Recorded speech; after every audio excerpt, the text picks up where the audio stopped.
नाज़रीन, ये सिर्फ एक दरवाज़ा नहीं, ये वो सरहद है जहाँ से एक नई तारीख ने जन्म लिया, एक नया मुल्क बना पाकिस्तान जब मार्ज़े वजूद में आया उस दिन से लेके आज तक मेरे बैकहैंड पे आप देख रहे हैं कि जो कौमी परचम है इसको उतारने की, इसको फिजा में लहराने की जो रिवायत है वो बरकरार है। आहिस्ता आहिस्ता हम वाघा बॉर्डर आपको पूरा विजिट करवाएंगे। तो जश्न आज़ादी की खुशियाँ, जी हाँ, महक, जश्न आज़ादी की खुशियाँ हैं, पूरी कौम जश्न आज़ादी की खुशियाँ मना रही है और समा भी पहुँचा है किस मकाम पर? वाघा बॉर्डर पर। तो ये बताना जरूरी है कि वाघा बॉर्डर यहाँ पर सरहद खत्म नहीं होती बल्कि एक जज्बा शुरू होता है। वो जज्बा जो आज मेरी और उमेर की आंखों में आप देख सकते हैं, जो यहाँ की फिजा में है। हर तरफ एक खूबसूरत सी खुशबू, एक मजेदार सा जज्बा है, जोश है। और क्यों ना हो, क्योंकि ये जज्बा हमें याद दिलाता है हमारे शोहदा की कुर्बानियाँ, हमारे आबाओ अजदाद की लाजवाल कुर्बानियाँ। याद रहे कि आज हम जिन जिन मकामात का आपको विजिट करवाएंगे वाघा बॉर्डर पर, उसकी एक अपनी दास्तान है, एक अलग कहानी है। तारीख की सबसे बड़ी हिजरत की बात हो, कौमी परचम की बात हो, यहाँ के लोगों के जज्बे की बात हो, इस मिट्टी जमीन की बात हो, हर एक दास्तान एक अलग हैसियत रखती है। तो यहाँ पर एक नारा लगाते हैं मैं और उमैर मिलके। वैसे उमैर के नारे तो बहुत मशहूर है, स्टूडियो से सरहद पार जाते हैं, अब भी सरहद पार ही जाएंगे। इंशाल्लाह, हमेशा जिंदाबाद। हमें प्यार है पाकिस्तान से, दिल जान से प्यार है, हमें प्यार है, हमें प्यार है।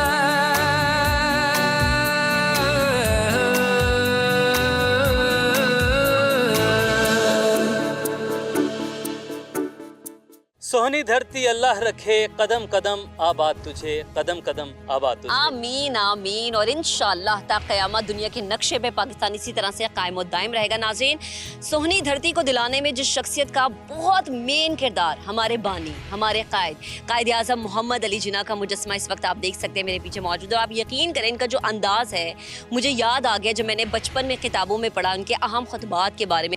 यहाँ पर बहुत सारे मुजस्मे मौजूद हैं और उनकी तमाम हिस्ट्री यहाँ पर डिस्प्ले की गई है। उन तमाम लोगों के लिए उमैर जो वाघा को विजिट करने आते हैं, उन्हें बताया जाए कि कायद आज़म मोहम्मद अली जिन्ना की जर्नी क्या रही, वो कब पैदा हुए, किस तरह से चैलेंजेस उन्होंने फेस किया है, कौम को बेदार किया। बड़े सगीर में जितने भी मुसलमान थे उन्हें बताया कि जो ख्वाब देखा गया अलग रियासत का, वो मुमकिन हो पाएगा। बिल्कुल। और महक, जो कौमें अपनी तारीख को याद रखती हैं वो हमेशा कायम व दायम रहती है। ये बड़ा ज़बरदस्त इकदाम है जो कि यहाँ पर किया गया है। जिस तरीके से यहाँ पर बाबा कौम कायद आज़म मोहम्मद अली जिन्ना का मॉडल या मुजस्मा यहाँ पर बनाया गया और इस सूरत में बनाया गया कि आगे आवाम है और उनसे वो खिताब कर रहे हैं, आज़ादी का जज्बा जो है वो बेदार कर रहे हैं। लेकिन बाबा कौम ने ये कारनामा अकेले सर अंजाम नहीं दिया। एक तो पूरी कौम उनके साथ थी और इस कौम के साथ उनके कुछ करीबी साथी, उनके कुछ रफ़का थे जिनके बगैर ये जो ख्वाब है वो मुमकिन नहीं था। हम बात करेंगे उनकी जिन्होंने पाकिस्तान का ख्वाब देखा, यानी अलामा मोहम्मद इकबाल। अलामा मोहम्मद इकबाल शायर मशरिक, उनका भी मुजस्मा यहाँ पर नस्ब है।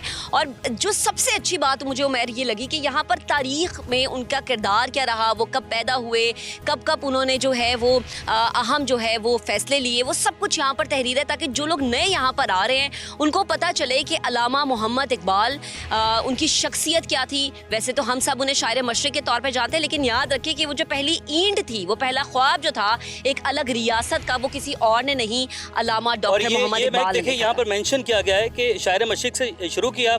उन्होंने दिसंबर 1930 में इलाहाबाद में मुस्लिम लीग के सालाना इजलास से खिताब में मुसलमानों के लिए अलग वतन का तस्वुर पेश किया। तो अलग वतन का तस्वुर जिन्होंने पेश किया और कायद के शाना बशाना थे शायर मशरिक अलामा मोहम्मद इकबाल। और उनके बाद हमारे नौजवानों में इल्म जो है उसके लिए आपको आगे बढ़ना है और अलग वतन हासिल करना है, तो ज़ाहिर है उसके लिए हमें सबसे पहले इल्म हासिल करनी है। इल्म का जज्बा जगाया सर सैयद अहमद ख़ान ने, और सर सैयद अहमद ख़ान ने भी आज़ादी का जज्बा मुसलमानों में, जो बड़े सगीर के मुसलमान हैं, वो जगाया, उसमें अहम किरदार अदा किया। तो उनका मुजस्मा भी यहाँ पर नस्ब किया गया है। और उसके बाद अच्छा, एक चीज़ मैं यहाँ पे ज़रूर बताना चाहूँगी, जैसे कि सर सैयद अहमद ख़ान ने उस वक्त कहा कि नौजवान नस्ल हमारा मुस्तकबिल है, अपने अपने हिस्से की शम्मा रोशन करना बड़ी ज़रूरी है। तो हम भी आज अपने प्लेटफॉर्म से इस जगह से यही पैगाम देते हैं कि जो हमारी जेनजी है, जो हमारी नई कौम है, वो हमारा असासा है, हमारा मुस्तकबिल है। है, तो अपने अपने हिस्से की शम्मा को रोशन करना बड़ा ज़रूरी है। आगे बढ़ते हैं, आगे हफीज़ जलंधरी साहिब की जो है वो यहाँ पर उनका मुजस्मा नस्ब है। अच्छा, ये बताते हुए मैं खुद बड़ा फ़ख्र महसूस करती हूँ कि हमारे कौमी तराने को लिखने में हफीज़ जलंधरी साहिब का बहुत बड़ा किरदार है, वो जो आज हम कहते हैं पाक सरजमीन। तो हफीज़ जलंधरी साहब ने ये कौमी तराना हमें दिया है, और ये वो तराना जो कि हमारी पहचान है, और वो तराना जब वो तराना गूंजता है कहीं पर भी, आप दुनिया के किसी भी कोने में हैं, तो पाकिस्तान से मोहब्बत का जज्बा हम सब में जो है वो उजागर होता है, वो जाग जाता है जज्बा।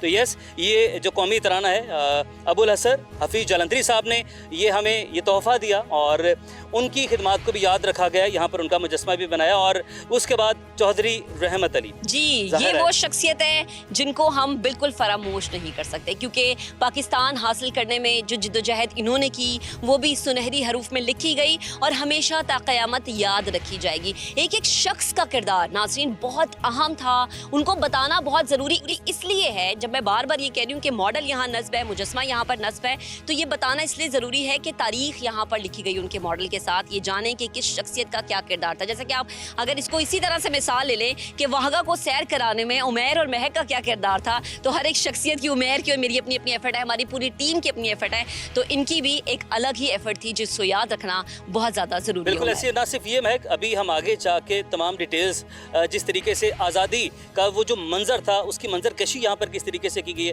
आगे जाके बिल्कुल। अच्छा, यहाँ पर ये भी एक चीज़ बताना बड़ी ज़रूरी है कि वाहगा बॉर्डर पर मुख्तलिफ मुजस्मे, मुख्तलिफ मॉडल्स नस्ब किए गए हैं, तो हर एक शख्सियत का, हर एक रुकन का अपना अपना किरदार रहा जिसको याद करना बहुत ज़रूरी है, क्योंकि जब ईंटें जुड़ती गई तो एक इमारत, एक अलग रियासत बनती चली गई, और हमने देखा कि वो अलग रियासत जिस पे आज मैं खड़ी हूँ, जिस पे आज उमैर खड़ा है, वो आज़ाद मुमलिकत रियासत है जिसे पाकिस्तान के नाम से पूरी दुनिया जानती है, बल्कि अब तो मैं ये कहूँगी कि नेट सिक्योरिटी प्रोवाइडर के तौर पर पूरी दुनिया जानती है। बिल्कुल ऐसी है, पूरी दुनिया अब जान चुकी है पाकिस्तान को, और पाकिस्तान का नाम इस वक्त पूरी दुनिया में गूंज रहा है, और पाकिस्तान ने बड़े बड़े तनाज़ात दुनिया के जो हैं वो हल कराने में अपना किरदार अदा किया। इस वक्त पाकिस्तान एक नई ताकत के तौर पर उभर रहा है। तो ये हम वाहगा में आपको विजिट करवाए जहाँ पर ये मुजस्मे बनाए गए हैं हमारे कौमी हीरोज़ के, और आगे जाके वाहगा बॉर्डर पे जिस तरीके का अहतमाम किया गया है कि जब आज़ादी का वो लम्हा था, वो क्या लम्हा था, वो क्या मंजर था, जिस तरीके से उसकी मंजर कशी की गई है, आगे जाके हम आपको वो भी दिखाते हैं।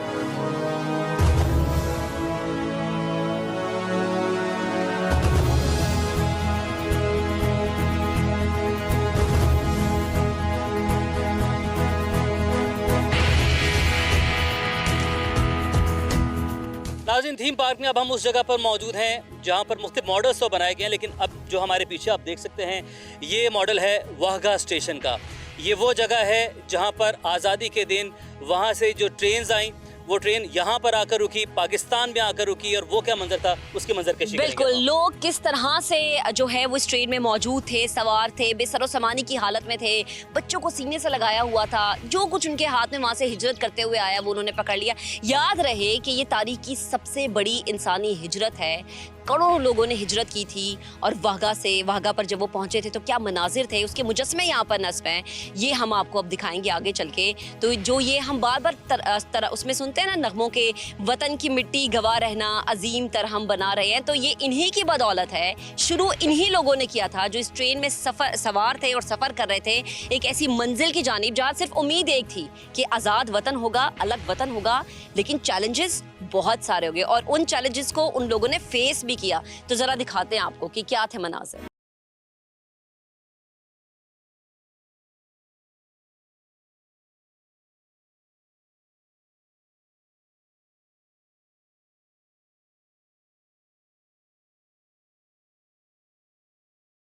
मेरा ईमान पाकिस्तान। नाज़रीन, जिस जगह पे मैं मौजूद हूँ आप देख सकते हैं कि एक ट्रेन का मॉडल यहाँ पर बनाया गया है और लोगों को दिखाया गया है कि किस तरीके से बेसरो समानी की हालत में वो लोग इस ट्रेन में सवार हुए।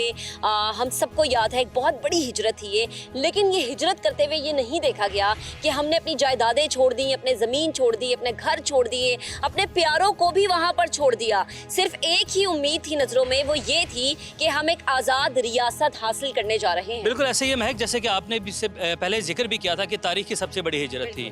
इतनी बड़ी तादाद में ये सब लोग आप देख सकते हैं, ये इतना खूबसूरत मॉडल बनाया गया है, ये मुजस्मे बनाए गए हैं कि बिल्कुल मंजरकशी उसी लम्हे की कर रहा है कि वो कितना कठिन लम्हा होगा इन तमाम अफराद के लिए कि किस तरीके से इनकी फैमिलीज़, कई ऐसे अफराद हैं जो कि वहाँ पर आ गए। किसी ने अपनी माँ को वहाँ पर कुर्बान होते हुए देखा, किसी ने अपने बाप को, किसी ने अपने बहन भाई को, किसी ने बीवी को, किसी ने शौहर को, किसी ने औलाद को, और आपने अपने वालिदैन को वहाँ पर। जब ये लोग वहाँ से निकले हिजरत करने के लिए और हिजरत करके निकले तो जहन में कितने सवालात होंगे। अगर हम इसको सोचें तो हम शायद इमेजिन भी नहीं कर सकते कि वो क्या सवालात होंगे, क्या तकलीफ़ होगी कि आगे पहुँचेंगे वहाँ पर कोई हमें इस्तकबाल के लिए होगा या नहीं होगा। हम यहाँ पर अपनी जायदादें, घर बार, कारोबार सब कुछ छोड़कर, रिश्तेदार छोड़कर हम यहाँ से निकल तो पड़े हैं। जब आगे पहुँचेंगे वहाँ पर क्या होगा, लेकिन एक ही जज्बा था कि बिल्कुल हमारे कायद ने हमें बुलाया है तो हमारे कायद जो हैं वो हमारे साथ खड़े होंगे। पाकिस्तान, रियासत पाकिस्तान, मुमलिकत पाकिस्तान उनके साथ खड़ा होगा और पाकिस्तान ने इन तमाम अफराद को, इन तमाम मुहाजिरीन को खुली बाहों के साथ वेलकम किया, खुश आमदीद कहा। और अपने पाकिस्तान में हमारे अपने ये जो पाकिस्तानी हैं इन सब को, चूँकि हमारे आबाओ-अजदाद ने, मेरे आबाओ-अजदाद ने भी हिजरत की है, हम भी वहीं से आए हैं, तो मुझे आज वो सारा महक रिकॉल हो गया कि जो मेरे दादा जान, हमारे जो आबाओ-अजदाद हैं, हमें जो किस्से कहानियाँ सुनाते थे, आज वो सारी स्टोरीज़ एक मरतबा फिर से मेरे जहन में वापस आ